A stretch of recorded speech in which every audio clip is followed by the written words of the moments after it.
Thank you, thank you. How many of you in your dealings with other people have ever had a personality conflict? Can I see your hands? Personality conflict? Okay, and I guess the rest of you don't deal with people, is that right? Come on, all of us, whether we want to admit it or not, all of us have had the misfortune of not being able to connect with another person, not able to create that all-important meeting of the minds. Now, I contend that you can create a lot more rapport with people, quicker, deeper, and longer lasting, based on how well you practice the golden rule. Now, all of us are probably familiar with, how many of you are familiar with the golden rule? Can I see your hands? The golden rule, very simply stated, is do unto others as you would have them do unto you. Is that correct? Basically, treat people the way you want to be treated. Now, I have to tell you, I believe in that rule 110% when it comes to values, ethics, honesty, consideration. There's no better rule. But when it comes to one-to-one communication, when it comes to one-to-one selling, it can, and actually often does, backfire. Now, I learned that firsthand, having grown up in Manhattan, in New York City, Brooklyn, and Jersey. First 18 years of my life. I eventually moved to San Diego, California. Now, would you agree that San Diego, California has a very different regional culture than New York, New Jersey? What do you think? Yeah, but when I moved there to San Diego, I practiced the golden rule when I dealt with people. I treated the people in San Diego the way I wanted to be treated. In other words, I treated the people in San Diego as if they were New Yorkers. Do you see a potential problem here? I came on too strong, too fast, too aggressive, too in your face. Even when I ask people to do things that under any other circumstance they would have willingly done, they dug in their heels, decided not to do it. And it wasn't because of what I was asking them to do, it was simply because of how was my approach. So I decided to look for another approach. I eventually came up with a concept called the Platinum Rule. The Platinum Rule, very simply stated, it's a twist on the Golden Rule. Platinum Rule says, do unto others the way they want to be done unto. In other words, treat people the way they want and need to be treated. What does that mean? It means to talk to people in ways that make it easy for them to listen. It means to sell people the way they're comfortable buying, not necessarily the way you're comfortable selling.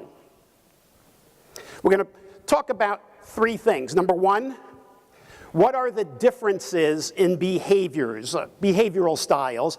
Number two, how do you identify somebody's style quickly and accurately? And then number three, how do you adapt? How do you adjust? How do you practice the Platinum Rule? How do you really treat people the way they want and need to be treated?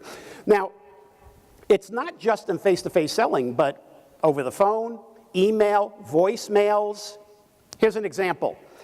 Years ago, I was doing something with a speaker that many of you might know, a gentleman named Brian Tracy. And he was allowing people to take my online disc assessment for free. Now, all they got was just a little introduction to what their style was with some sales copy. This is all online, with some sales copy to get them to convert and purchase the actual full-blown report. Well, we didn't do too well, and one of the reasons was we had the same sales copy for everybody. And then, you know, this blinding lightning strike of the obvious hit me, and I said, you know, why am I sending on the email online here, why am I using the same copy for every single person when I already know what their style is? So what we did is we adjusted the sales copy based on the person's style, and the results went up over 500%. Literally overnight, just by adjusting the message to the style of the individual. Now, I know that what I'm going to talk about this afternoon, just about every single person in this room has been exposed to this concept at least once. But how many of you, second or third time through a book or a movie, heard or saw things second or third time through that you totally missed first or second time through? Anybody? Same thing's going to happen this afternoon. Regardless of how many times you've been exposed to this concept, I guarantee by the time I'm finished, by the time you walk out of this room, you will have some new insights, some new strategies, some new ideas that will help you adjust your message to the different behavioral types of people that you come across with, and you're going to increase your effectiveness. So, people won't tell you how to treat them. Wouldn't that be great? Before we sell somebody, the person says to you, now look, before you go any further, let me tell you exactly what to do to close the sale. That would be too easy, wouldn't it? People won't tell you, but they'll show you. And all you need to do is monitor, at least in face-to-face communication, 3 channels of communication. The channels of communication are very simple, easy to remember. The verbal channel, those are the words that people use. The vocal channel, how they articulate those words, so the volume, the speed, the pitch, the emphasis, and then the visual channel. Now, obviously, in, let's say, online communication, we primarily have the verbal, but actually the vocal too.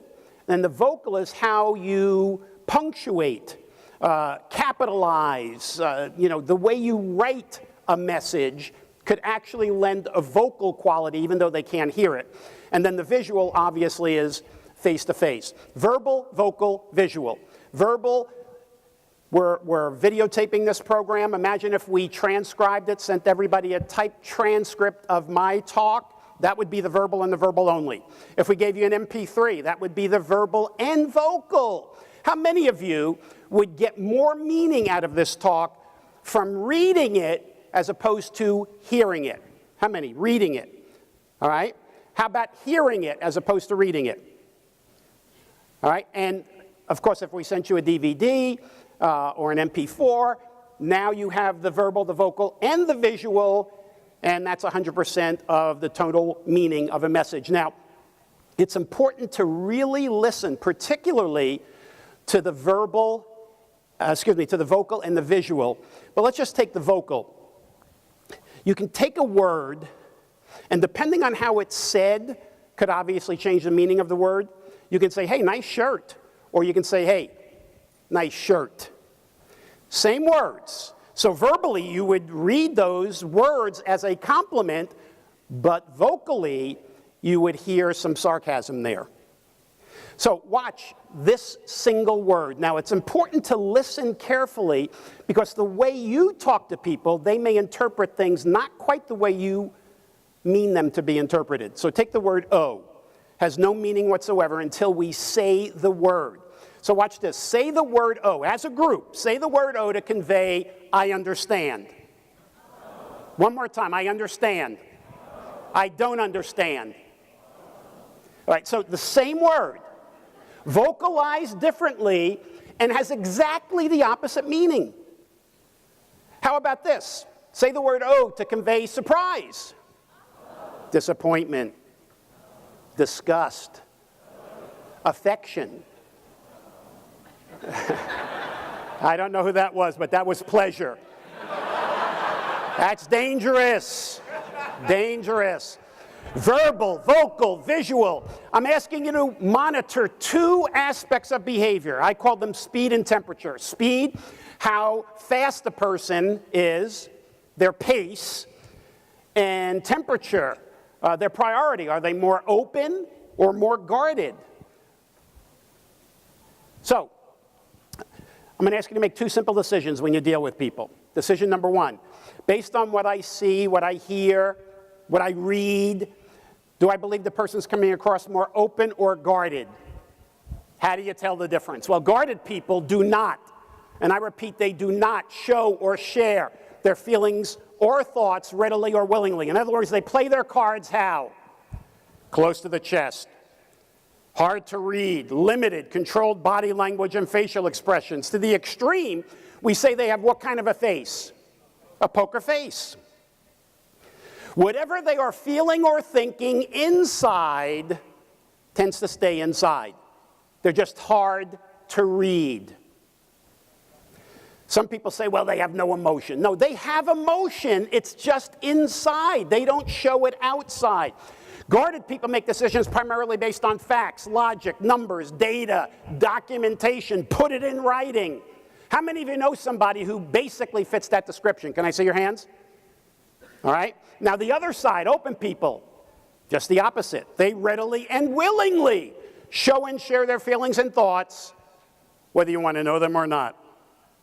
These are the kind of people that you are reading, TMI, too much information. They tell you more than you want to know. They also tend to speak before they think. And in fact, it's been said about open people that their thoughts are like gumballs. They just fall to the tongue and roll out. Not unusual to leave a conversation with an open person and say to yourself, wow, whoa, what did we talk about?